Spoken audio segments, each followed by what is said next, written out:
Okay, shalom, shalom, everybody. This is our Sabbath class, Prophets of Awakening Sabbath class for April 6th, 2020.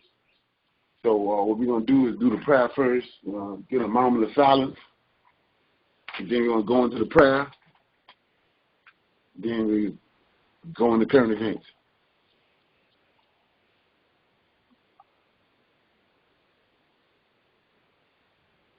O Lord, we pray unto thee. My God, we make our confession, O Lord, the great and dreadful God, keeping the covenant and mercy to them that love thee and to them that keep thy commandments.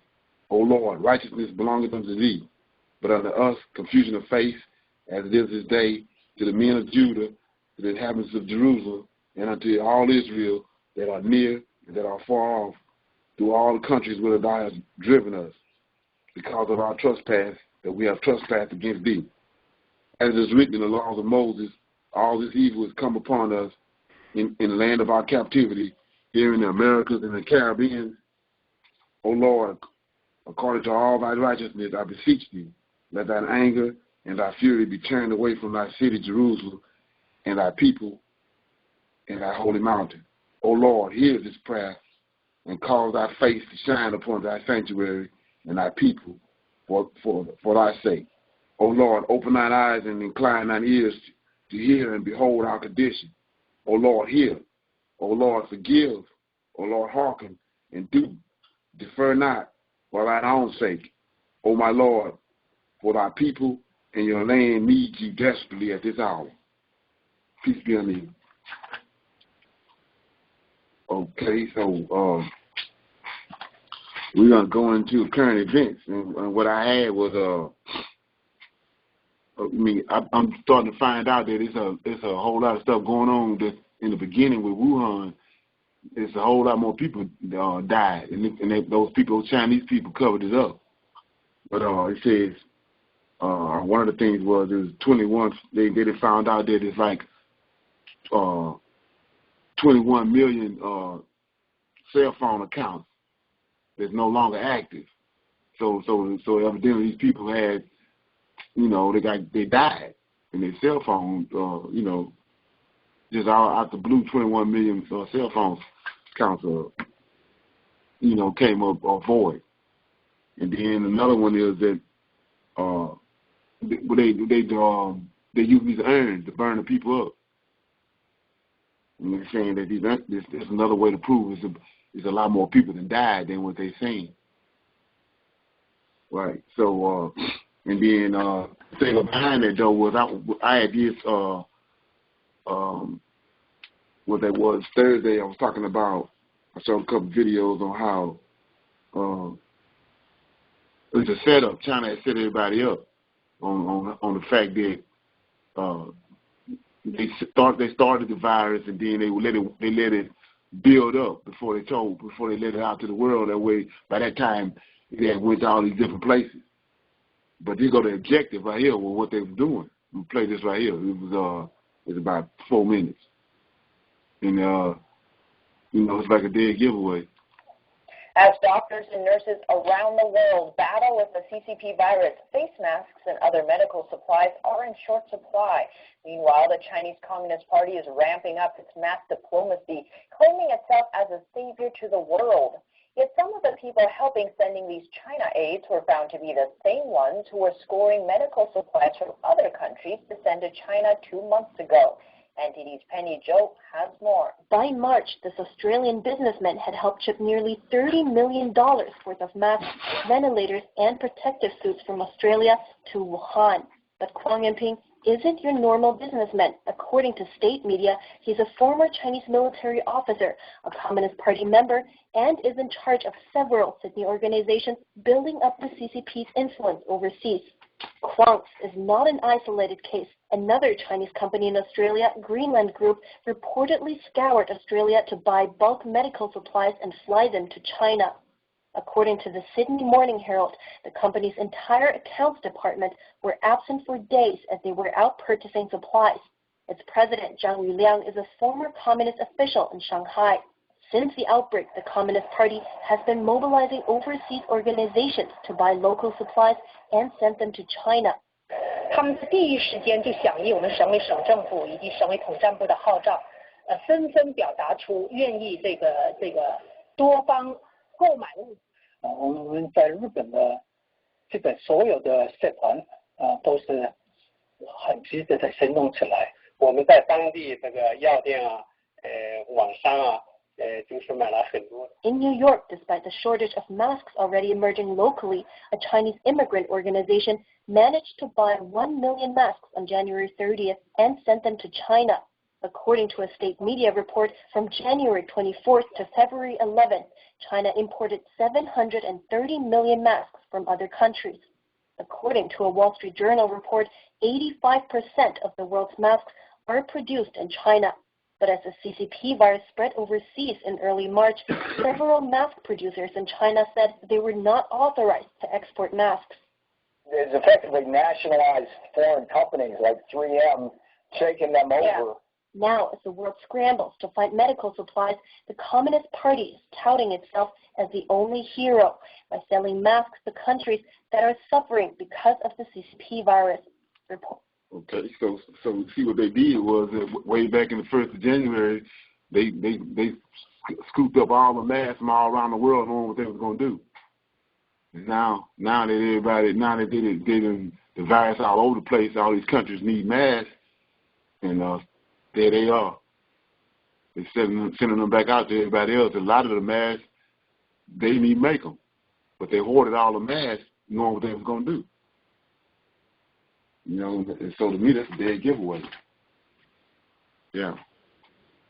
So anybody have any comments on that before we start reading the book in it? I wanted to put that in there because you know, they doing like this reverse propaganda thing, trying to make it look like they so innocent and they ain't did nothing. But it was coincidence, and then they trying to say that, throw it off on America and say America brought the virus over there to try to disrupt their country. But the whole time, the evidence is proven. You know, they hiding the fact that the amount of people that's dying, and then on top of that, they back in the latter part of 2019 and the beginning of 2020, they hoarded all the masks all around the world. Why would you do that? That's like insider trading. Yeah. Anybody got any comments on that or something they want to say before we move forward?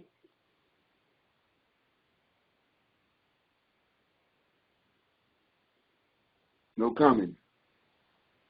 Okay. I don't have anything. Yeah, I'm gonna read out the book of Enoch.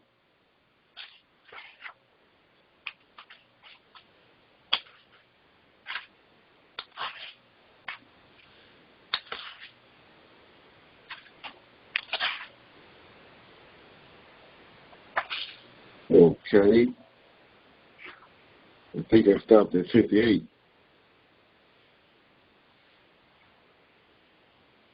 I'm going to start at 59. Enoch chapter 59 says, "In those days mine eyes saw the secrets of the lightning and of the lights, and how they execute judgment. For they lighten for a blessing or a curse, as the Lord of spirits are willing. And there I saw the secrets of the thunder, how when it resounds above in the heaven, the sound thereof is heard. And he caused me to see judgment executed on the earth, whether they be for a blessing or for a curse, according to the word of the Lord of spirits. And after that, all the secrets of the lightning and the thunder and the lights and the lightnings was shown to me, and they lightened for blessings and for satisfying." Chapter 60. Enoch, in the 500th year, in the 7th month, on the 14th day of the month, in the life of Enoch, in the vision I saw how a mighty quaking made the heavens of heavens to quake, and all the hosts of the Most High and the angels, 1,000 and thousands and 10,000 times 10,000, were disquieted with a great disquiet. And the head of days sat on the throne of his glory, and the angels and the righteous stood around him. And a great trembling seized me, and fear took hold of me, and my loins gave way. Dissolved dissolved were my rain, and I fell upon my face. And Michael sent another angel from among the holy ones, and he raised me up. And when he had raised me up, my spirit returned. For I had not been able to endure to look for this host and the commotion and the quaking of heaven. And Michael said unto me, why art thou disquieted with such a vision? Until this day lasted, the day of his mercy, and he hath been merciful and long-suffering toward those who dwell on the earth. And the day and the power and the punishment and the judgment has come, for which the Lord of spirits hath prepared for those who worship not the righteous law, and for those who deny the righteous judgment, and for those who take his name in vain. That day is prepared for the elect a covenant, but for sinners an inquisition. When the punishment of the Lord of spirits shall rest upon them, it shall rest in order that the punishment of the Lord of spirits may not come in vain, and it shall slay the children with their mothers and the children with their fathers. Afterwards the judgment shall take place according to his mercy and his patience. And on that day were two beasts parted, a female beast named Leviathan, to dwell in the abyss of the ocean over the fountain of waters, but the male is named Bahamut, who occupies with his breast a waste wilderness near Gildan, on the east of the garden, where the elect and the righteous dwell. When my grandfather was taken up, the seventh from Adam, and the first man whom the Lord of spirits created, and I besought the other angel that he should show me the might of those monsters, how they were parted on one day and cast out, and one in the abyss of the sea, and the other in the dry land of the wilderness. And he said to me, thou son of man, here is thou doest seek to know what is hidden. And the other angel who went with me and showed me what was hidden told me what is first and last in heaven and in the heights, and beneath the earth in depth, and at the ends of the heaven, and on the foundations of heaven, and the chambers of the wind, and how the winds are divided, and how they are weighed, and how the portals of the winds are reckoned, each according to the power of the wind, and the powers of the lights of the moon, and according to the power that is fitting, and the division of the stars according to their names, and how all the divisions are divided, and the thunders according to the places where they fall, and all the divisions that are made among the lightning that made lightning, and their hosts that they may be at once obey. For the thunder has places of rest which are assigned while it is waiting for its peal, and the thunder and the lightning are inseparable, and although not one and undivided, they both go together through the spirit and separate not. For when the lightning lightens, the thunder utters its voice, and the spirit enforces a pause during the peal, and divides equally between them. For the treasures of their peal is like the same. Each one of them, as it peals, is held in with a bridle, and turned back by the power of spirit, and pushed forward according to many quarters of the earth. And the spirit of the sea is strong, and according to the might of his strength, he draws it back with a rain, and in like manner it is driven forward and disperses amid all the mountains of the earth. And the spirit of the hoarfrost is his own angel, and the spirit of hell is a good angel, and the spirit of snow has forsaken his chambers on account of his strength. There is a special spirit therein, and that which ascends from it is like smoke, and his name is frost. And the spirit of the mist is not united with them in their chambers, but it has a special chamber, for its course is glorious, both in light and in darkness, and in the winter and in summer, and its chambers is an angel. And the spirit of the dew has his dwelling at the ends of the heaven, and is connected with the chambers of the rain, and its course is in winter and summer, and its clouds and the clouds of the mist are connected. and the one give to the other. And when the spirit of the rain goes forth from his chamber, the angel comes and opens the chamber and leads it out. And when it is diffused over the whole earth, it unites with the water on the earth. For the waters are for those who dwell on the earth, for they are nourishment for the earth from the midst of from the Most High who is in heaven. Therefore there is a measure of the rain, and the angels take it in charge. And these things I saw toward the garden of the righteous.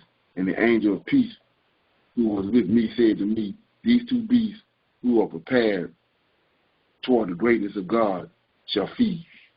So I'm going to stop right there, but I got the comment there. Okay, so I want to go back up here too, because I think this is big. I was reading in 60, it says,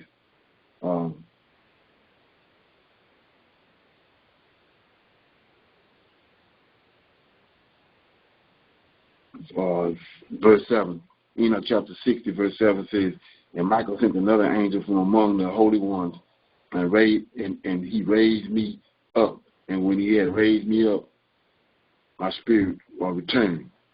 So, another thing you have to understand about this is, when you read the book of Enoch, it's insight, these wicked scribes, Edomite scribes. Some of this it's got a book of Enoch.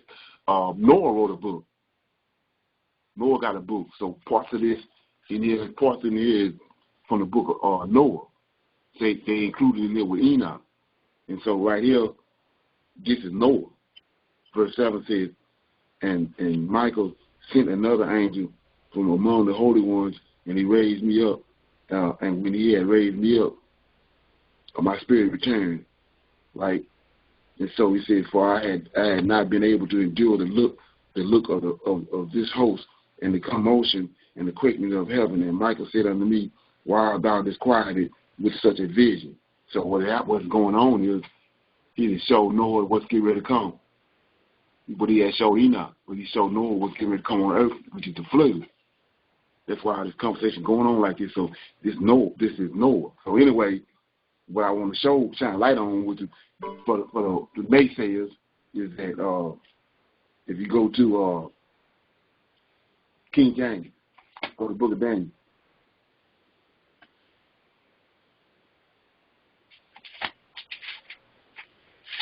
Back to the order of things, because right now the times that we're in, we gotta understand the order. We ain't gonna get nowhere if we don't. So it's Daniel.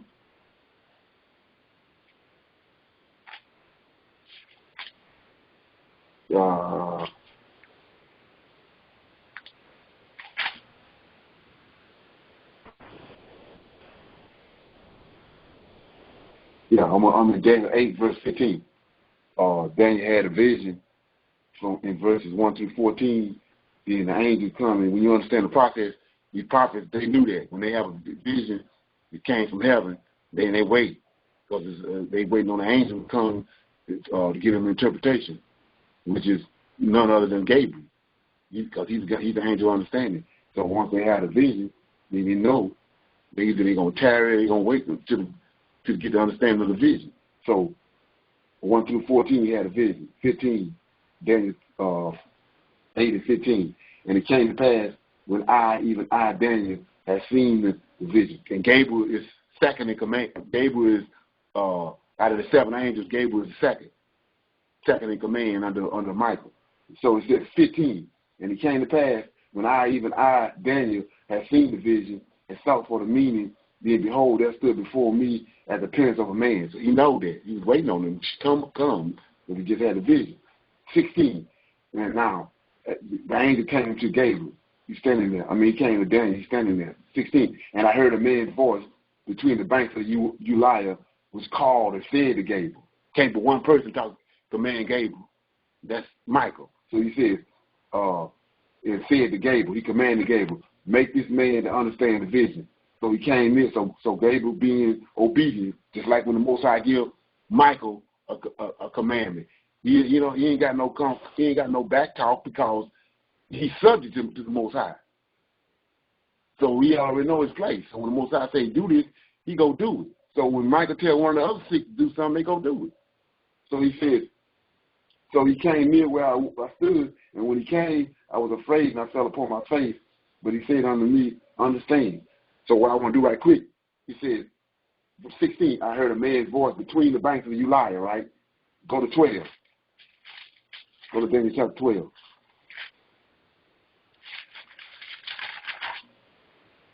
I'm in Daniel chapter 12, verse 4. But thou, oh, you got it? 12 and 4. Got it. But thou, O Daniel, shut up the words, seal the book, even to the time of the end. Many shall run to and fro, and knowledge shall be increased. Then I, Daniel, looked, and behold, there stood the other two, one on one side of the bank of the river, and the other on the other side of the bank of the river, right? And then 6, referring back to chapter 8. And one said unto the man clothed in linen, which was upon the waters of the river, how long shall it be? So this is the same situation back in 8. So he's on the water. It's the one on one side of the bank, and the man on the clothed in linen, which is Michael, commanding them from in the middle of the water. He commanded. So when you go back to 8, you can see what's going on. I'm back at 8 and 15. And it came to pass, when even I, Daniel, had seen the vision, sought for the meaning, then behold, there stood before me as the appearance of a man. It's one of them, that's Gabriel on the bank with him. Then 16 said, and I heard a man's voice between the banks of the Uriah. So Michael standing on the water, and he talking to Gabriel on the bank, and told him to go and give him the understanding. So I showed you all that. We go back to Enoch chapter 6 to show you what time it is. So 7, verse 7 says, and Michael sent, same thing I just showed you in Daniel. Michael sent another angel from among the holy ones. It's only 7 of them. And he sent one of them, he commanded all of them. And Michael sent another angel from among the holy ones, and he raised me up. And when he had raised me up, my spirit returned. Same order. 8, for I had not been able to endure the look of this host, the 7 of them, and the commotion and the quaking of the heavens. And Michael said unto me, look at this, why art thou disquieted with such a vision until this day lasted, the day of his mercy, and he have been merciful and long-suffering toward those who dwell on the earth, in the day and the power and the punishment and the judgment has come, for which the Lord of spirits have prepared for those who worship not the righteous law. So he said in verse 9, and Michael said unto me, why art thou disquieted until this day lasted, the day of his mercy? So what he talking about? He's talking about the Lord of spirits, which is Yahweh. You see, that's the order right there. He talking to Noah about and showed him the flood. He commanded one of the angels. Then he said, why you surprised about what he's doing? He's not talking about himself. He's talking about somebody else. He's talking about Yahweh. So, the reason why this is so profound to me, because for the longest, way back in the day when I got caught up with all this, Most High was dealing with me on it. I was reluctant to go. I want to show you this because it's gonna come up again later on in the lesson. But I was reluctant to go to the New Testament. But when I found out what these evil demons, devils had done, I don't have no problem going there now. So I'm in Revelation. Because first of all, there's no other better way to shine a light on the Most High order from the beginning when it was him and 7 angels. There's no other way to describe it than where I'm going right now. Mm-hmm. So I'm in Revelation chapter 4. Let me know when you get it. Mm-hmm.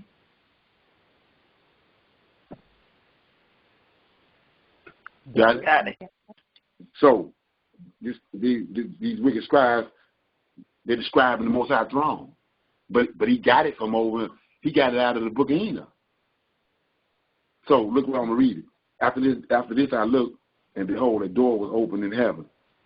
And the first voice which I heard was as it were a trumpet talking with me, which said unto me, say, come up hither, and I will show thee the things that must be hereafter.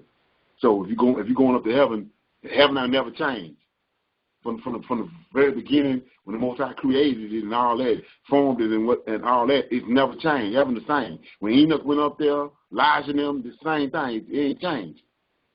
So he says, and immediately I was in the spirit, and behold, a throne was set in heaven, and one sat on the throne. We know what that is. That's in Enoch. In Ezekiel, the sapphire stone. And he that sat on it looked upon like a jasper or a sardis stone, and there was a rainbow round about the throne, in the sight like unto an emerald. And around about the throne were 24 seats, and upon the seats were 24 elders sitting, clothed in white raiment, and they had on their heads crowns of gold with fire. And out of the throne proceeded lightning and thundering and voices, and there were 7 lamps. See that? So once these 7 lamps of fire burning before the throne, which are the 7 spirits of God, so angels. That's the 7 angels. And they in their purest forms. They sitting there, they fire. The Most High is a consuming fire that's sitting on the throne, and they in the heaven, they ain't got to look like no man or look like this or that. They in their purest form, they sitting there, 7 fires burning in front of him. So you say, what you talking about? Go back to Enoch chapter 60. Enoch 60 and 7. This is what Noah had in heaven. Mm-hmm. 7. And Michael sent another angel from among the holy ones, and he raised me up. And he raised me up. And when he had raised me up, my spirit returned. So there they go right there. Verse 4, 60 and 4. And the head of days sat on the throne of his glory, and the angels the angels and the righteous stood around him. We just saw that in Revelation. It ain't changed. So he was sitting there on the throne, 7 angels there with him, and the rest of the angels all around about. And that's what Noah saw when he was taken up in the spirit. Flesh and blood can't go up in heaven. Flesh and blood was created on earth. So I just want to show you that. Anyway, so what I'm going to do now is, anybody got a comment before I go into the lesson?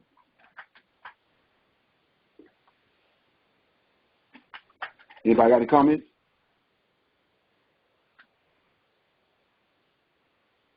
Okay, so what I'm doing now is I'm going into the lesson, and the lesson is I don't know if this was an issue with some people, but I assume the Most High put it on my mind, so it's got to be an issue. The tribe of Judah. It's always been said that the tribe of Judah is first.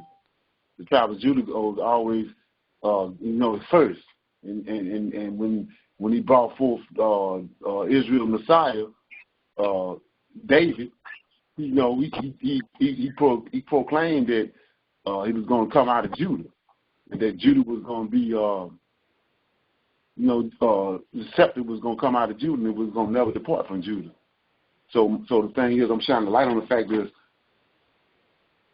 what's the big deal with Judah? Why he went with Judah? So where I'm at is in Judges chapter 1.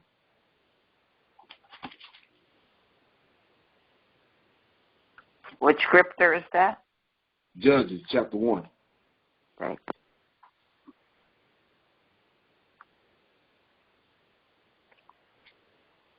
And so it's called Judges because of this the time period in between Joshua, when Joshua died, and before they became a nation. You know, I mean, before they got a king.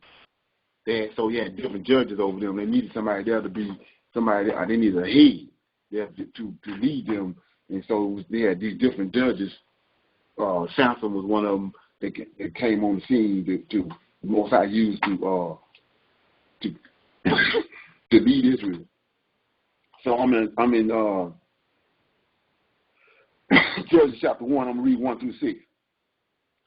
And now, after the death of Joshua, it came to pass that the children of Israel asked the Lord, saying, "Who shall go up for us against the Canaanites first to fight against them?" So, like I was saying before, the lesson is why Judah first? Why Judah first? So it says, and I explained to you that Joshua had just died. They in a void, just like when Moses died.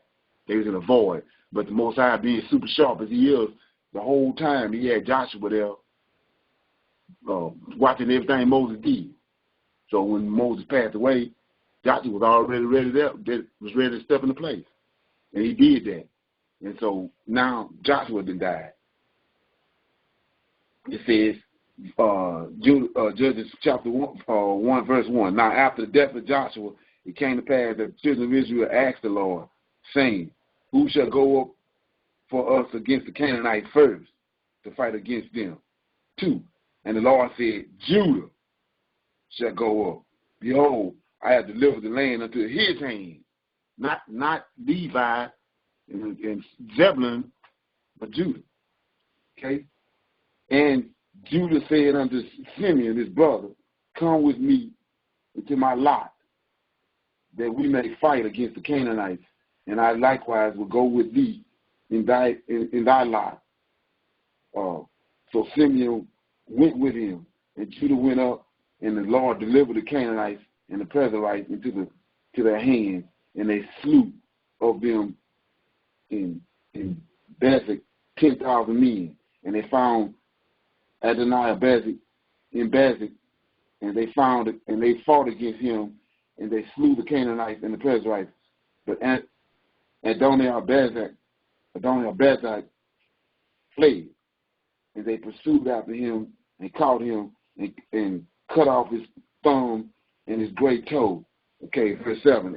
And Adoniah Bezek said, 70 kings, having their thumbs and their great toes cut off, gathered their feet under my table as I have done.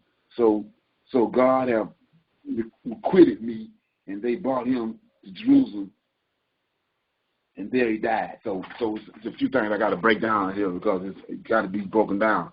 So this dude right here, I was telling you how that if you go taken up, if I get taken up or anybody on this line get taken up to heaven, they're gonna see the same thing that Enoch saw and Noah saw, because heaven don't change.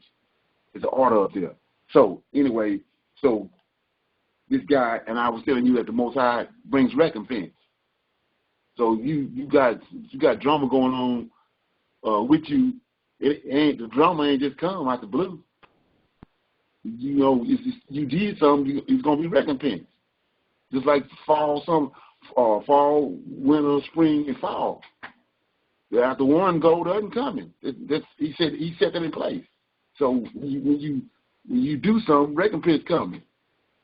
Whether it's righteousness or not. If you do righteous deeds, righteousness gonna come to you. You do wickedness, you're gonna get recompense on your head. So what this dude is telling us in verse 6 is that this guy, Adoniah Bezek, he had all these kings that were subject to him, but he had cut off all of them thumbs, both of their thumbs and their big toe. And to you know, it was a way of making them submit to him. They eating at his table every day, subject to him, but you know, he done took away their thumbs and their toes.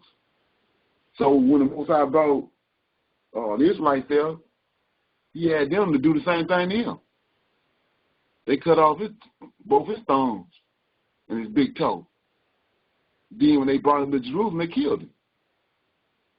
So my point is that you got to understand, it ain't no different to him, you, and nobody else.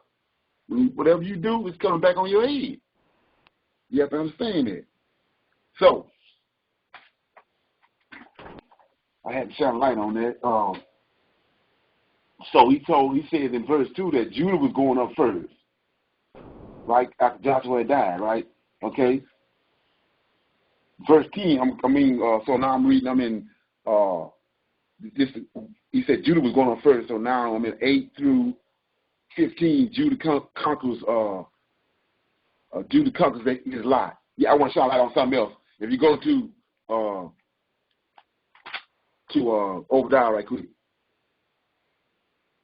Because you read this and people read this, but they ain't nothing ain't going off in the head. So I'm in Obadiah chapter verse 11, and I told you that the Esau stole the land of Israel in 143 from the Israelites. So I'm in verse 11. You got it? Obadiah chapter 1, verse 11. You got it? Got it. It says, in that day, verse 10 says, for thy violence against thy brother, shame shall cover thee, and thou shalt be cut off forever. In the day that thou stoodest, look at this, on the other side, in the day that strangers carried away captive his forces, and foreigners entered so that these are Greece. Esau is with him. It says, and foreigners entered into his gates and cast lots. See that? Cast lots upon Jerusalem. So when you get the proper understanding of that, you can't fumble with it. And cast lots upon Jerusalem. Even thou was one of them. Esau was one of them. Cast what lots? Go back. Go back to Judges chapter 1.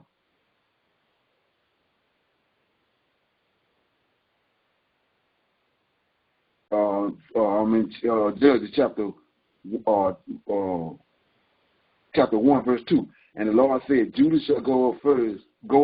Behold, I have delivered the land into his hands. And Judah said unto Simeon his brother, come up with me into my lot. See that? So you can't fumble with what Esau done over here in Obadiah.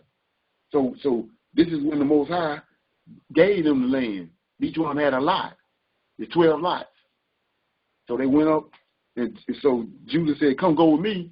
Told his brother Simeon, come go with me to help me clear all these giants out of my lot, and then when we get them out of my lot, I'm going to go with you to clear them out of your lot. So let's look at that, because if you have some land and you come up to it and the land got trees and scrub and all that on the land, then you clear it all off with all the hard work and get it all clean, but now you just got grass on there and then somebody show up and take it. You're going to be ticked off because you done clean all the work, all the dirty work, now they come and steal it. Well, that's what Esau did right here. We had in Judges, Judah and Simeon and the rest of the tribes doing the dirty work. Clean the land, it got giants on there. Ferocious giants. And they come in with the help of the Most High and clear the land. And then over here, when the opportunity presented itself in Obadiah, Esau stole it. But it wasn't in 70 AD. I just want to shine a light on that. So now I'm in Judges chapter 1, verses 8. Now the children of Judah had fought against Jerusalem and had taken it and smitten it with the edge of a sword and set the city on fire. And afterwards the children of Judah went down. This is one tribe. And afterwards the children of Judah went down to fight against the Canaanites that dwelt in the mountains and in the south and in the valley. And Judah went against the Canaanites that dwelt at Hebron. And so they saying Hebron, but it had another name before that. I'm gonna read it. It says, now the name of Hebron before was Kira Arba, and they slew I can't say these names. Shisha, Ahim, and Tamar. These are three giants, but that's their daddy name. The name of the city before it became Hebron was this Kira Arba. That's the daddy of these three giants right here. That when the 12 spies went there, this is what they saw. these giants. So Judah went down there and dispelled them, ran them out of there.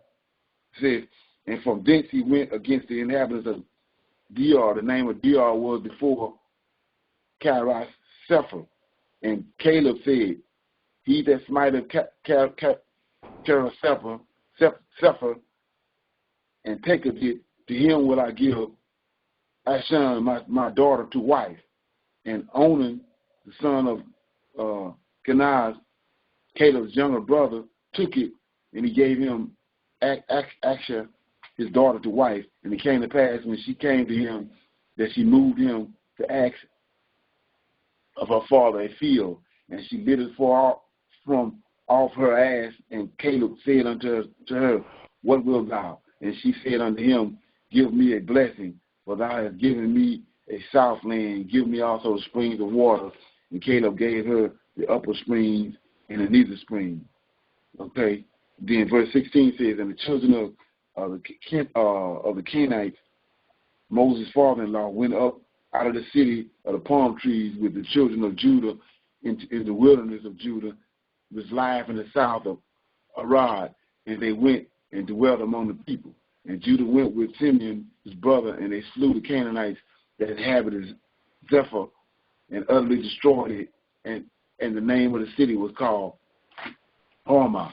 So what you're looking at right here is that Judah and Simeon, look what it say. A lot of people not getting this. 17 says Judah went after Simeon helped him. He said, get over in verse 2.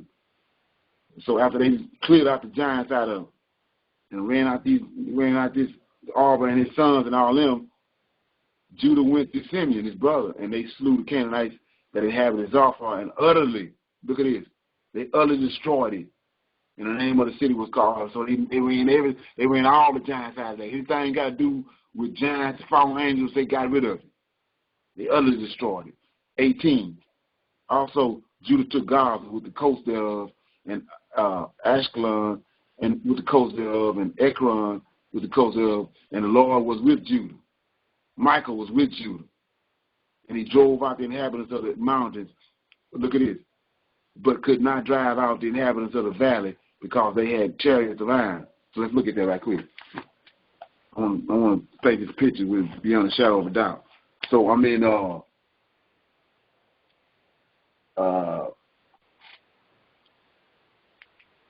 let me see there. 2 Samuel chapter 5. Hold that page.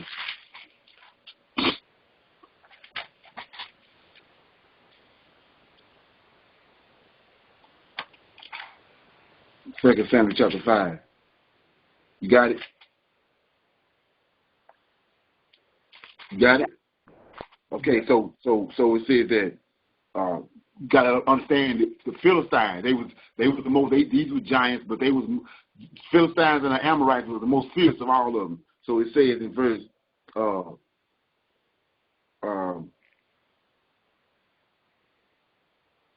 in 19, and the Lord was with Judah, and he drove out the inhabitants of the mountains, but he could not drive out the inhabitants of the valley, because they had chariots of iron. That's the Philistines, the Amorites. They fierce, and these the ones that were wrecking all the havoc.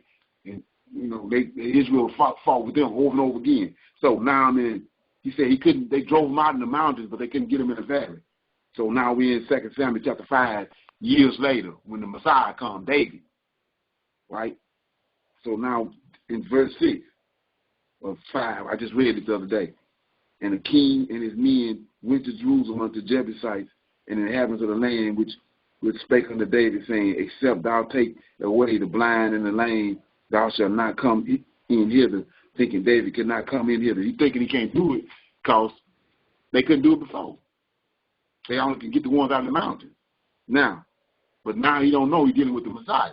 7. Nevertheless, David took the stronghold of Zion. The same is called the city of David. And David said on that day, whosoever getteth up to the Gerda and smiteth the Jebusites and the lame and the blind that are hated of David's soul, he shall be chief and captain. Wherefore he said, the blind and the lame should not come in the house. So now that's explained. So they couldn't get them out of there during the time of when Judah went there, but he had a prophecy from Balaam that a man was coming that was going to be able to do that, and he done it. David done that when he came on the scene. Verse 20, Judges chapter 1, and they gave Hebron unto Caleb, as Moses said, and he expelled thence the 3 sons of Anak, and the children of look at this, I want you to see this, 21, and the children of Benjamin did not drive out the Jebusites that inhabited Jerusalem, but the Jebusites dwell with the children of Benjamin in Jerusalem unto this day. See, so they didn't drive them out, but Judah utterly destroyed them in Simeon. But the people the other tribes, 21 says, and the children of Benjamin did not drive out the Jebusites that inhabited Jerusalem, but the Jebusites dwell with the children of Benjamin in Jerusalem unto this day. So you say, what you talking about? Well, let's look at it. Go to chapter 19 of Judges. And this got to do with today. Really how we ended up over from the West Coast of Africa. Look at this. So you're in I'm in 19. Everybody know this story about the man with his wife got raped by these men in you got Judges 19? Got it.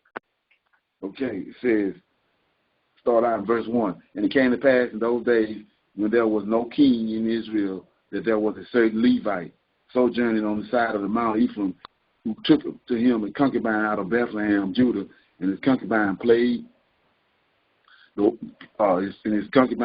whore against him and went away from him unto her father's house to Bethlehem, Judah, and was there for 4 whole months. And her husband arose and went after her to speak friendly unto her and to bring her again, having his servant with him and a couple of asses. And she brought him into her father's house. And when the father of the damsel saw him, she rejoiced to meet him. Okay, so anybody know the story? Right. We remember. Okay. Yeah, okay, so anyway, I'm gonna cut it short. So he ended up it started getting dark. And what we just found out that it was cities. It was Israelite cities, but because they didn't drive out all the inhabitants of the land, they had cities of these Canaanites, these 7 nations amongst them.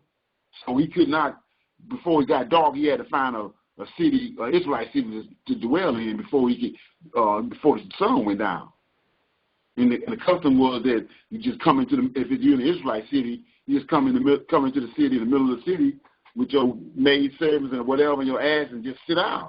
And then somebody gonna come out of their house, and they're gonna show hospitality to you.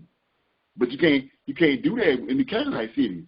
We know what they're doing. Remember what happened when Abraham, he had to tell Sarah, tell these clowns that I'm your sister, because they gonna when they see how you look, they're gonna knock me in the head, and take me, and kill me to get up. And so same thing with Isaac. Isaac had to do the same thing. So you can't go into no Canaanite city and do that. They're gonna knock you out. Look what they did to Jacob's daughter. Denied. So anyway, based on because of what they didn't do back here in Judges chapter 1, verse 21, all this drama came on them in Judges 19. Now I'm in Judges 20, and a war broke out, an internal war between the Benjamites and the Levites and Judah. So who you think behind it? These giants, these wicked people they didn't drive out. So now let me show you the drama behind it. But Judah and Simeon, especially Judah, he drove out all the inhabitants that was all around Jerusalem and all around Bethlehem, Judah. If you remember, David from Bethlehem, Judah. His father Jesse from Bethlehem, Judah. So I'm in Judges chapter 1, verse 22. I'm gonna read about 7 verses because I'm gonna show you the drama, the calamity. So 22, and the house of Joseph They also went up against Bethel, and the Lord was with them. And the house of Joseph sent to Diary Bethel. Now the name of the city before was Luz. And the spies saw a man come forth out of the city, and they said unto him, show us, we pray thee the entrance into the city, and he will show thee mercy. And when he showed them the entrance into the city, they smote the city with the edge of the sword, but they let go of the man and his family. And the man went into so they let him go. Most I told him to destroy him, like he told Saul. But Saul kept Agag and his wife. They say Agag had a wife who was pregnant. She ended up getting away and went to Persia. That's who Haman was. So you see how not doing what the Most High say gonna come back on you later. So 25, and when he showed them the entrance into the city, they smote the city with the edge of the sword, but they let the man go and his family. Look what he do. And the man went into the land of the Hittites and built a city and called the name thereof Luz, which is the name thereof unto this day. Neither did Manasseh drive out the inhabitants of Bethshan and her towns, nor Tinach and her towns, nor the inhabitants of Dor or her towns, nor the inhabitants of Ibn and her towns, nor the inhabitants of Megiddo and her towns, but the Canaanites would dwell in that land. And it came to pass when Israel was strong that they put the Canaanites to tribute and did not utterly drive them out. See, they did not utterly drive them out, but Judah utterly drove the people out of his lot, which is holy. We know that Jerusalem is holy. It's most high land. But Judah drove everybody out of that area, out of his lot. Neither did Zebulun drive out the inhabitants of Kitron, nor the inhabitants of Meho, but the Canaanites dwelled among them and became tributaries. Neither did Asher drive out the inhabitants of Echol, nor the inhabitants of Zidon, nor Elab, nor Azib, or Hebelah, nor, I can't say his name, 32. But the Asherites dwelt among the Canaanites and inhabitants of the land, for they did not drive them out. Neither did Naphtali drive out the inhabitants of Bishon and the inhabitants of Benat, but they dwell among the Canaanites, the inhabitants of the land. Nevertheless, the inhabitants of Bishamash and Benat became tributaries unto them, and the Amorites forced the children of Dan. Look at this. I was telling you those Philistines and those Amorites was vicious. Okay, 34. And the Amorites forced the children of Dan into the mountains, for they would not suffer them to come down to the valley. But the Amorites would dwell in Mount Heres in Agalon and Shibri. Yet the hand of the house of Joseph prevailed, so they became tributaries. And the coast of the Amorites was from the going of Akabeg from the rock and upward. And this is where all the drama was with Israel the whole time, was these Amorites. And this is where they learned how to go up to the high places and deal with and going up in the mountains, worshiping up in these mountains. These Amorites and the Philistines. So you see how the problem came about from them not doing what Moses said. So when you understand that, now we go to when Solomon did what he did. What the Most High do? He kept Judah, Benjamin, and Levi there, but the 10 tribes he got rid of. Now we see why. So let's look at that. Okay, I'm gonna read some. Let me get this right quick.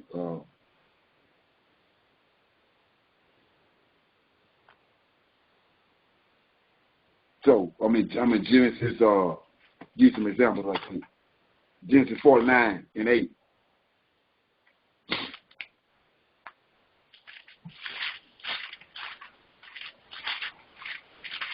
So in the future, when you're dealing with other parts of the Bible, you got this in your head right here. You understand why Judah is who he is.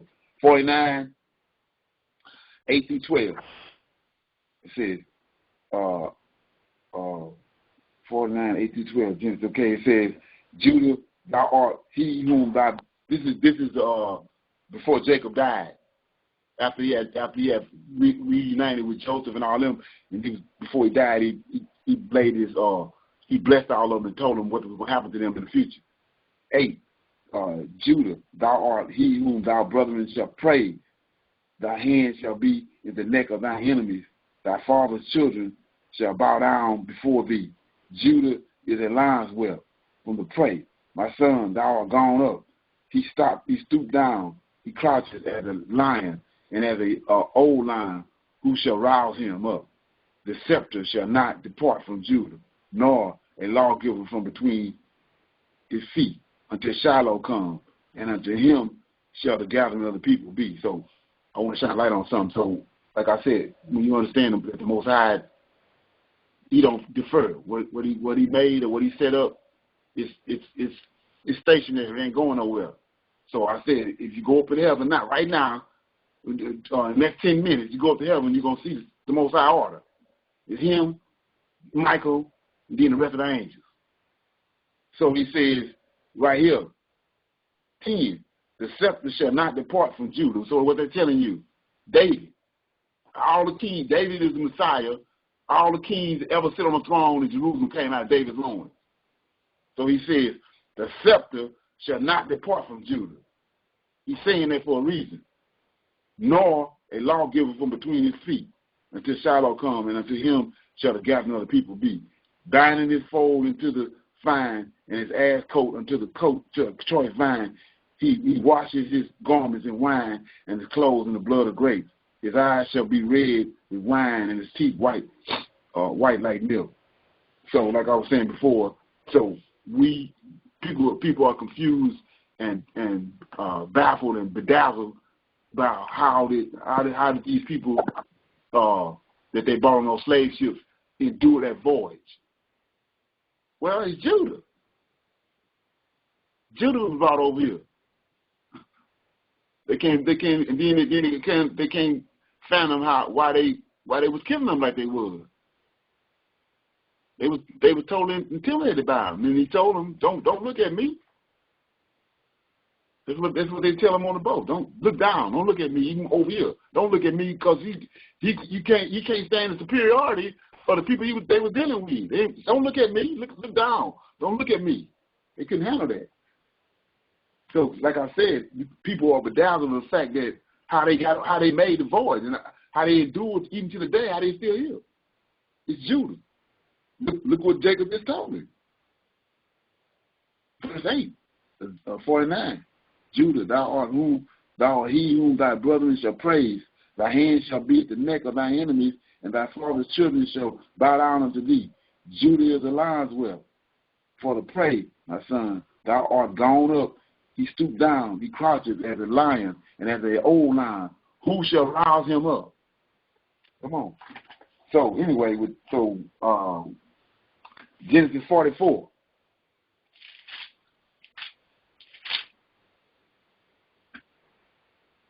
I read 32 and 33. So it says 32. For thy servant became surety for the lad unto my father. So this what we reading is what's happening is this the man Judah. Like I was saying before, you got a nation called Israel, you got a man called Israel. You got a tribe called Judah, but it's a man called Judah. And so on and so forth, each one of the tribes. So this the actual this was a blueprint for everything that was gonna come when they was in Egypt. When Joseph they had ran before that, even when they was at the well, when they thought they wanted to kill Joseph.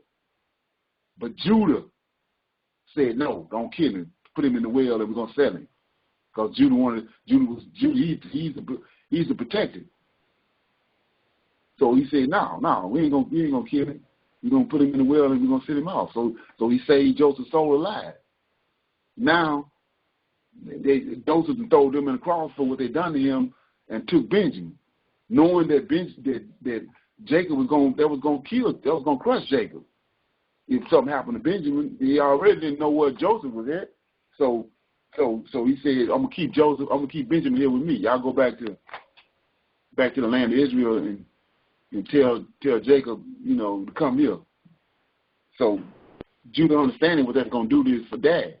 So he says in 32, for thy servant's sake, for thy servant became surety for the lad unto my father. So he said he stepped up when daddy Jacob said, no, I ain't letting Benjamin go. But Judah persuaded him. And he stepped up and said, no, I'm going to let him go. I got his back. I'm going to make sure he get there and come back. But now Joseph got it. So he said in 32, for thy servant became surety for thy lad, for Benjamin, unto my father, saying, if I bring him not unto thee, then I shall bear the blame of my father forever. So take that to the 12 tribes in Jerusalem. Same thing to now. That's the reason why Judah was spread over the whole world. The 10 tribes still in Africa. So now, 33. Now, therefore, I pray thee, let thy servant abide instead of thy lad, a bondman to my Lord, and let the lad go up with his brethren. 34. Look at this. For how shall I go up to my father, and the lad be not with me? Lest peradventure I see the evil that shall come on my father. Come on. So there's a whole lot going on there.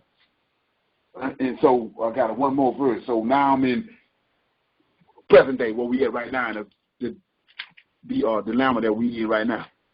And we waiting to be delivered. So I'm in Zechariah.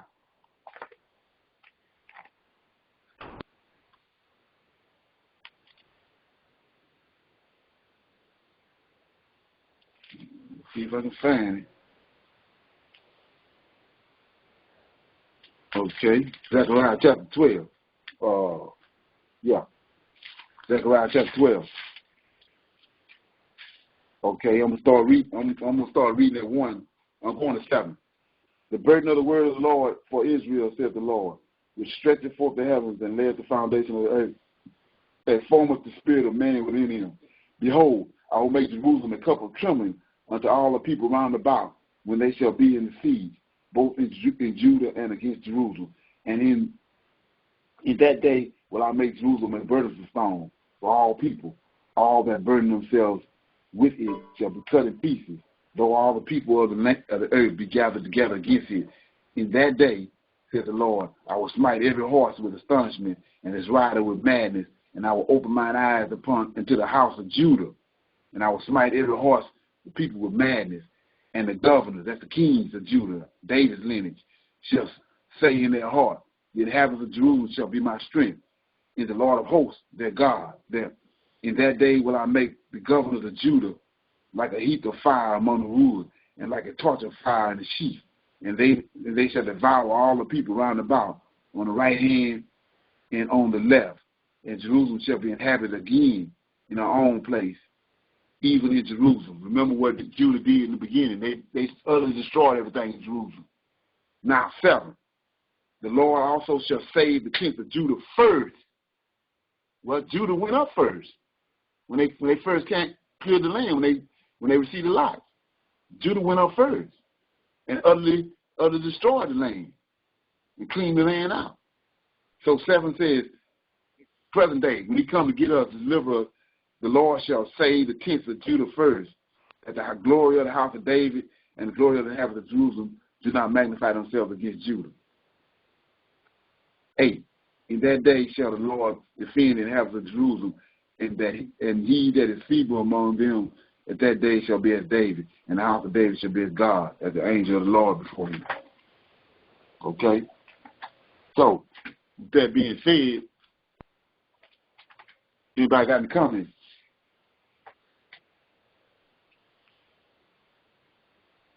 Doing a little Q&A on what I just talked about. Anybody got any comments, questions, or anything? Well, I noticed that I don't know what, but anyway, sometimes the third child, and I base that on scripture, and then the fourth child, it seems like the characteristics of them somewhat follow this here. I don't know what you call it, but like dispute, and I'm talking about in families. They'll like, right. That's what that is like I was saying before. The Bible says that the Most High he's a God. The Lord of hosts is a God of houses. So what house? Every man got a house, and so he has when you understand it, Abraham kept on praying to the Most High, saying, how you say you're going to establish my house when all I got is servants? I ain't got no seeds. So then he gave him Isaac. But what you got to understand when he say a house, the man has to have a firstborn and a younger son. His house, if he ain't got a firstborn and a younger son, his house ain't complete. So he says, happy is the man's house that's quiver is full. So what do you mean by quiver? The quiver is the seeds, the children he brought forth. So you say, what you talking about? Well, look what when you understand that I told you Esau is using the Most High template. He used the Most High blueprint. Well, look what they did to us when they understand who we are. When I know over here, I know all over America, but I know especially here where I grew up at it, we used to have, first of all, we lived amongst ourselves. We weren't trying to live where they was living in. And then we had houses. We had a house full of children. 10, 7, 8, 9 kids in a house. In my house, my dad's house, it was 14, 15 people. So anyway, so when Vietnam War came, look what they did. They killed off what you just said. They killed off the first, second, and third male child. Sent them off to Vietnam. But people don't understand. They think that when they came with crack cocaine, that's when they first started assaulting the families, the black families. They started assaulting the black families way before that. Vietnam. You had every household had 2, 3 boys, older boys gone. They had disappeared from Vietnam War. So he was already thrown right there. The elder son wasn't there. We saw him, but then he was gone. So these people we been up. Then they want to know why we in the predicament we in. They constantly, and then they went from that to now. Like I said, now they came with the crack, and then they came with the gay agenda. Now we are all over the place. Like I said, a kid now that was born about 10 to 12 years ago, and the ones that's born now, they don't stand a chance. So if they come out the gate, they in quicksand when they come out the gate. But that system was set up, and it was set up like that.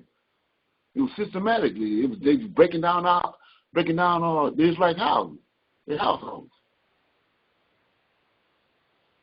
with the understanding of how the Most High operates. Let me give you this right quick. Let me read this right quick. I'm going to give you an example of what I'm talking about. I mean, well, go ahead. And I want to add that I noticed, like with my son, he has 9 boys. And the first 4 is by 2 different females. But the 4th one is the only one that I know that seeks the face of the Most High. Right. And he tries to inspire and encourage the other, like his peers and even elders, don't drink if you drink it. It's just amazing how this child has so, come to life and seeking the face of the Most High. I mean, like, it seems like it just happened overnight. And yeah. I'm a bit in awe that, he's doing that, and he does it on his own. He recognizes that he's different, and right. Yeah, So I just wanted to elaborate on that. And I noticed in other families, it's either the third or the fourth child who seems, at least what I've seen, seeks to faith, Right. you know. So, yeah. Right. Right. But you, another example of that, and looking at the order of things is, that's all the kings is out of David's house. So look at that work out. And then he says that, but the Most High got a covenant with David. He said that I'm gonna, before I let Israel go all the way astray, I'm gonna always bring a righteous one up. So you'll see 3 or 4 wicked ones, and then all of a sudden the Most High raise a righteous one up. It's not a coincidence. He's doing that. He on the back side of he on the other side of the DNA. They'll go so long, he'll bring Hezekiah.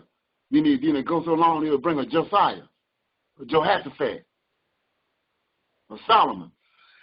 But it ain't just happening on happenstance.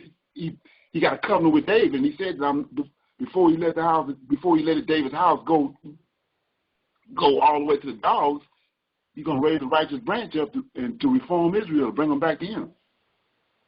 And all that's why it says unto us a son is given. He ain't talking about Jesus.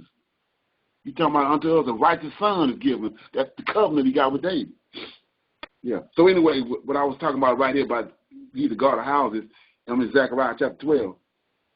And it says, verse 11 says, in that day, it ain't came yet, there shall be a great mourning in Jerusalem at the morning of Emer in the valley of Megiddo. That's when Josiah died. 12. And the land shall mourn every family, every house apart, every family of the house of David apart, and their wives, and every family of the house of Nathan apart, and their wives, and the family of the house of Levi. So he's a God of houses. Seed, like I say, the seed is a male child, and that male child gonna have a house, and it's the Most High responsibility to bring forth fruit, a quiver in each one of those houses.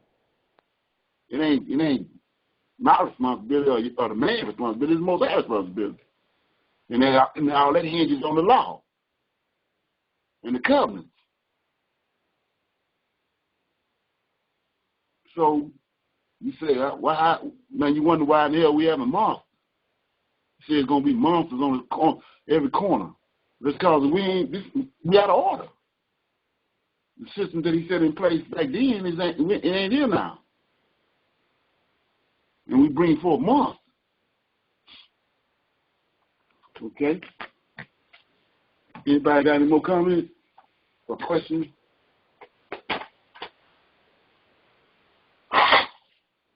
So you're saying basically all of that has to get, when we leave here, all that got to get reestablished again. Right. Well, we seeing it now. That's what Isaiah 44, 1-5 is about. He's waking us up. We seeking him out. In order to seek him out, we got to seek out our culture. To seek out the stuff that was in place at first. Which brings us to the fact that that's how you know what Ezekiel 37 is talking about. He's gonna raise up our forefathers, and then he preserved Elijah for that simple fact. That's the reason Elijah didn't die. He's gonna bring Elijah back, and he's gonna our forefathers that he raised up in Ezekiel 37, and the remnant of the children of Israel that's in the world that's been scattered. Elijah is gonna bring them back together. Between him and David.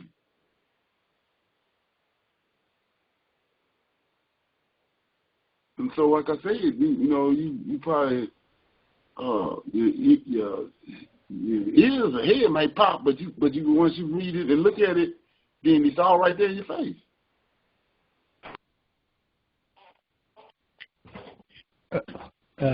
Who is that modern day Hezekiah or Elijah, or who is leading today? Well, we let me read it right quick. There's two things. He says,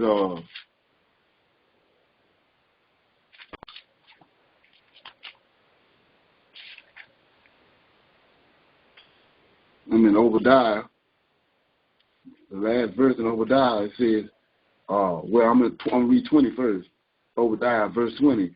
And the captivity of this host of the children of Israel shall possess that of the Canaanite, even unto Zarephath. And the captivity of Jerusalem, which is in Zarephath, shall possess the cities of the truth. Now, 21.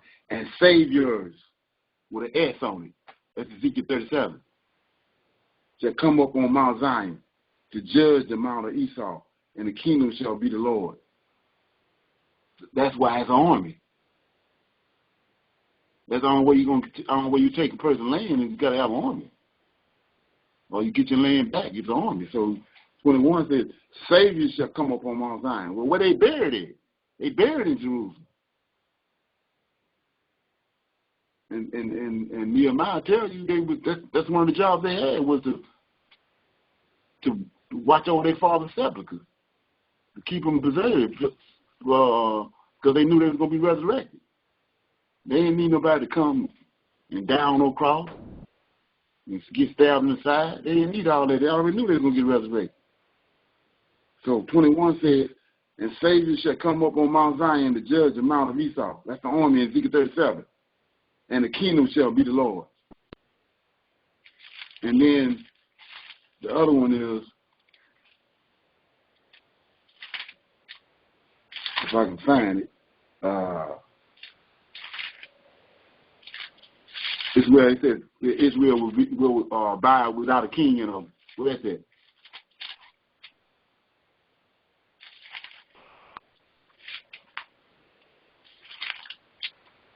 Anybody know where it's at? Where Israel's going to abide without a king, without a... yeah, I'm trying to find it real quick. I think it's in... I thought it was in Micah. Oh, I got it. It's in Amos, chapter 9, verse 11. It says, in that day, which we there now, we soon approaching that day. In that day will I raise up the tabernacle of David that is fallen, and I will close up the breaches thereof, and I will raise up the ruins and build it. Ain't it? But that's a good verse.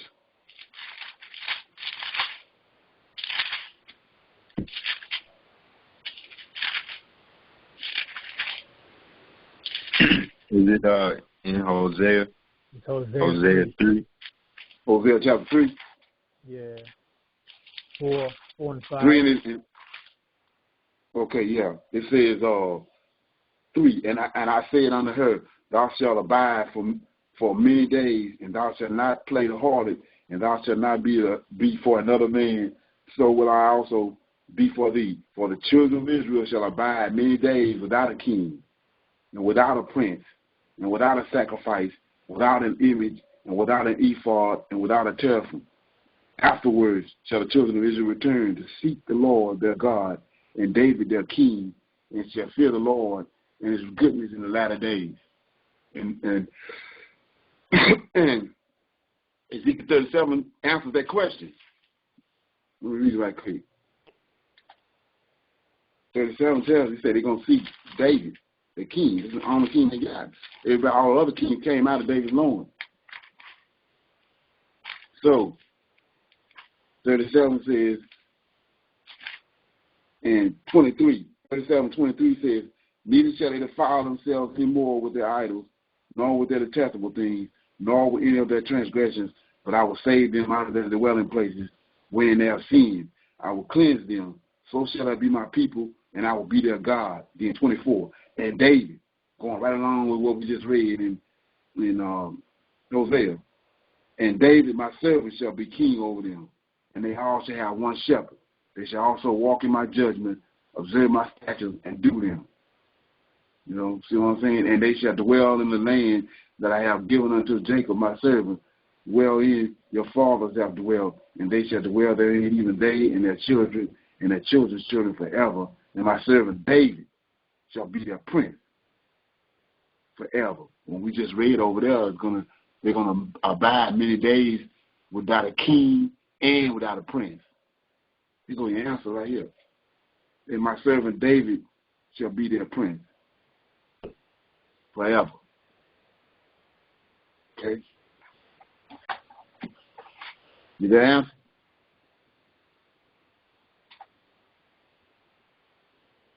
That answer your question? Yeah. I mean, I understand. I'm just want to make sure, just for clarity, Right. We're going to be in this state until the king and the prince come back. Right. That's where the confusion of faith come in there. If you go back to when Daniel prayed in the book of Daniel, he says we have a confusion of faith as it is this day. Why? The king and the high priest ain't there. We ain't identified. There's nothing in between us and the Lord, the host. The high priest and the king, they goes into the Holy of Holies once a year and commune with the Lord of hosts. That ain't there. That's what our problem is now. That's why we got confusion of faith. And so when you pray and ask him to allow his face to shine upon Jerusalem, that means the temple there and the Holy of Holies there. And so the two holy ones is there. The high priest and the king.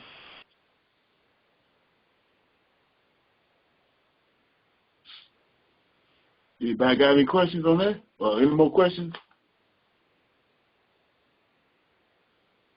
Okay. So that's where go ahead. Go ahead. I was just going to say, and so that's where the regathering comes in.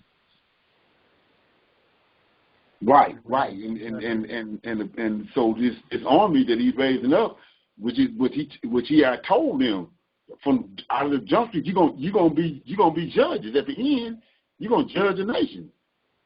That's what Ezekiel 37 is. The people he told that to is the ones he resurrected. And we just read in Obadiah, they're gonna come up on Mount Zion and judge Mount Zion. All right, so. With that being said, we came up with a lot of ways because it's one of the biggest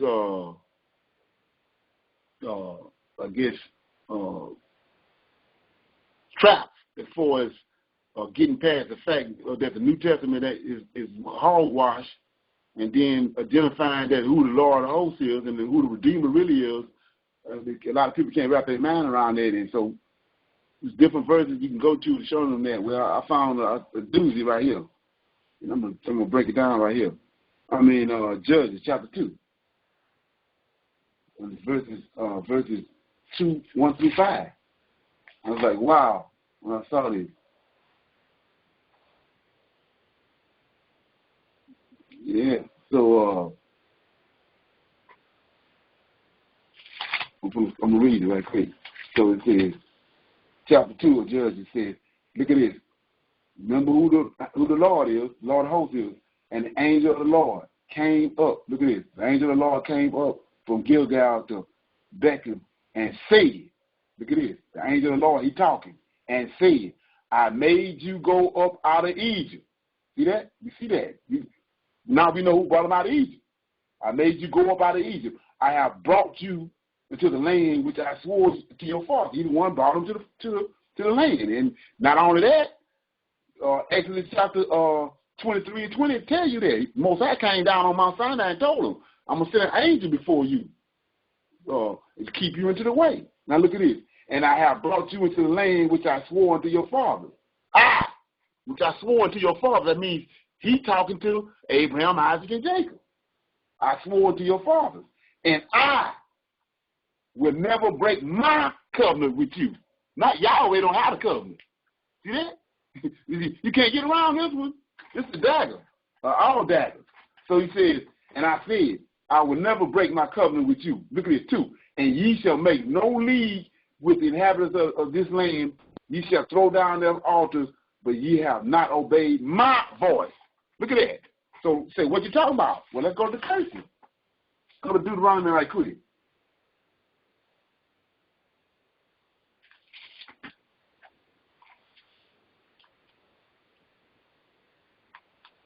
Deuteronomy 28, right quick.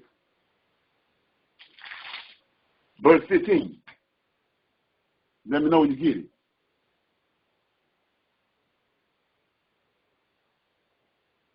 You got it? Deuteronomy 28:15. But it shall come to pass, if thou wilt not hearken unto the voice of the Lord thy God, to observe and to do his commandments and his statutes which I command thee this day, that all these curses shall overtake thee. Now go back to Judges. Chapter 2, verse 2. And ye shall make no league with the inhabitants of this land. Ye shall throw down their altars, but ye have not obeyed my voice. Come on.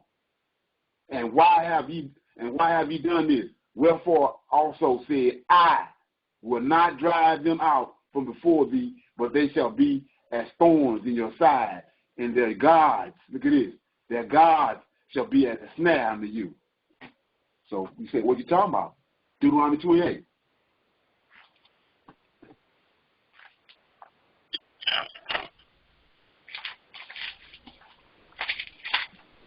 Deuteronomy 28 and 47 says, because thou servest not the Lord thy God with joyfulness and with gladness of heart for thine abundance of all things, therefore shalt thou serve thine enemies, which the Lord shall send against thee in hunger and in thirst and in nakedness and in want of all things, and he shall put a yoke of iron around thy neck until he have destroyed thee. The Lord shall bring a nation against thee from far, from the ends of the earth, as swift as an eagle flieth, and a nation whose tongue thou shalt not understand, a nation of fierce counters, which shall not regard the person of old and show favor. And he shall eat the fruit of thy cattle and the fruit of thy land until thou be destroyed, which also shall not leave thee either corn or wine. Let me go back up. Yeah, 65. And among these nations shall thou find no ease, neither shall thou hold thy feet. 64. The Lord shall scatter thee among all nations from one end of the earth even unto the other, and there ye shall serve other gods, which neither thou nor thy fathers have known, even wood or stone. So he said you're going to serve other gods. So one of the gods that came after that was JC. He ain't said nothing about no Most High had no son. No son was coming. He said that the curses is, and we're in the curses right now. He's going to serve other gods. 65, 64. And the Lord shall scatter thee among all the people from one end of the earth even unto the other, and there ye shall serve other gods, which neither thou nor thy fathers have known, even wood and stone. I mean, you don't get no plainer than that. So I'm in Judges chapter 2, verse 3. Wherefore I also said, I will not drive them out from before you, but they shall be as thorns in your side, and their God shall be as a snare unto you. And it came to pass, when the angel of the Lord spake these words unto the children of Israel, look at this, 4. And it came to pass, when the angel of the Lord, can't fumble with that, the angel of the Lord spake these words unto the children of Israel, that the people lifted up their voice and wept. 5. And they called the name of that place Bechem, and they sacrificed there unto the Lord. So to close this out, 2 things. They named that place Bechem, which means weeping, the place of weeping, to this day. But the dagger is, and they sacrifice unto the Lord. So he said, what you talking about? Let's look at it. We know that Mamre was one of the angels that was left from when the Most High sent Michael and those angels down to get rid of the fallen angels. He left a remnant. That's one of his characteristics. He always leave a remnant. He left a remnant of the giants.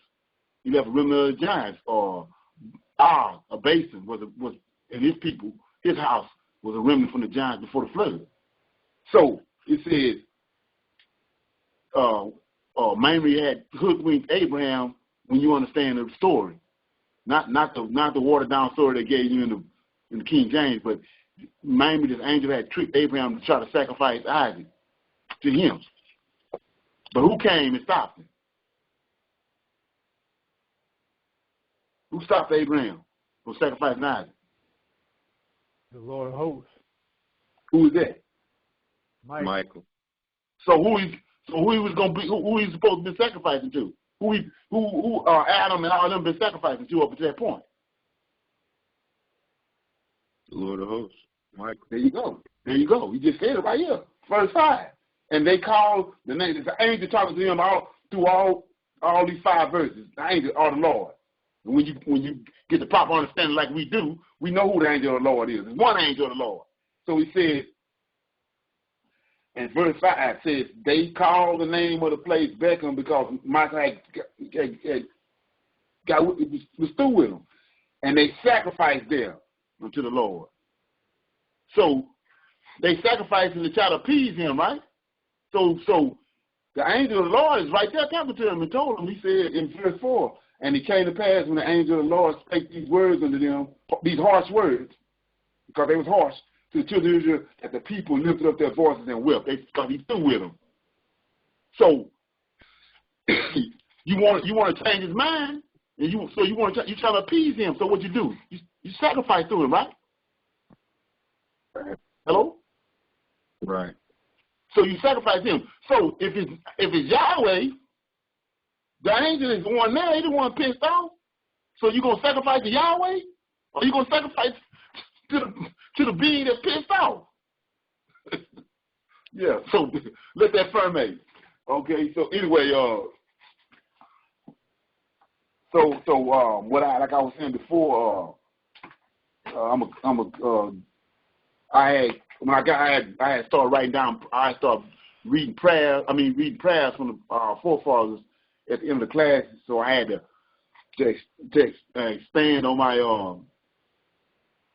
my selection. I went with the songs and with the prayer. So it's a prayer. Either I'm gonna read a prayer or a song from our forefathers. And what I'm reading today to close the class out is Psalms 81.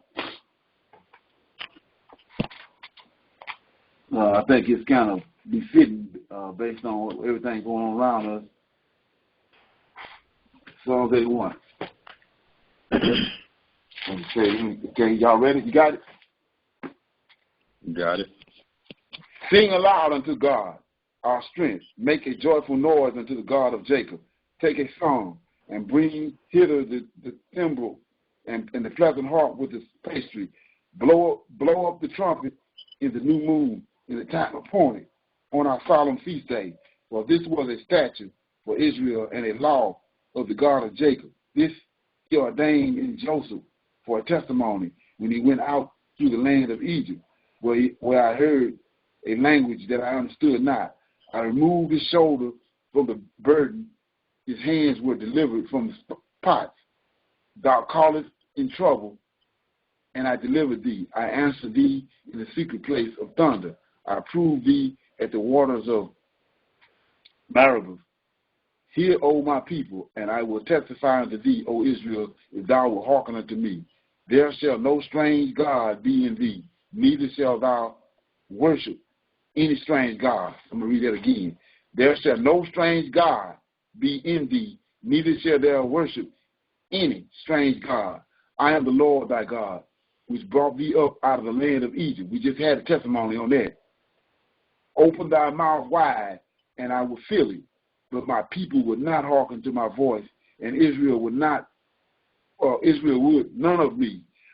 So I gave them up unto their own hearts, thus, and they walked in their own counsel. Oh, that my people had hearkened unto me, and Israel had walked in my ways.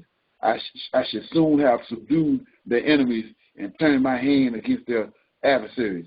The haters of the Lord should have submitted themselves unto him, but their time shall have endured forever. He shall have fed them also with the finest of the wheat and with honey out of the rock. Should I have satisfied them?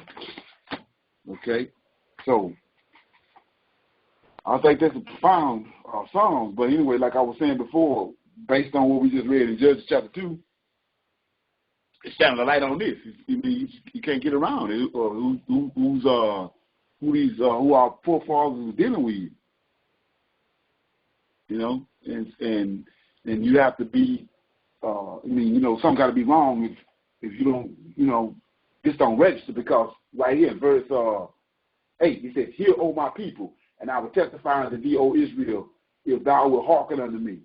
It's the Lord of hosts, based on what we just read in Judges chapter 2, who this is. Then 9 says, "Therefore shall no strange God be in thee, neither shall that worship any strange God." So we doing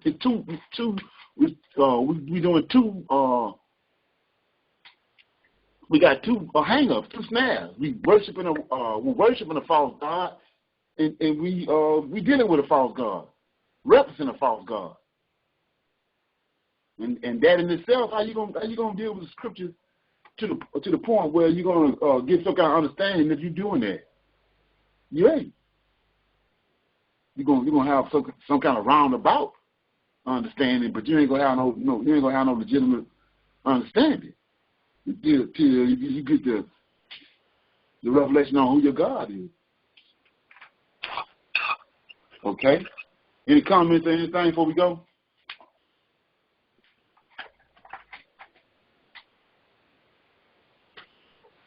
Nobody got no comment? A question? Everybody good? Yep. Okay, so let me turn this off.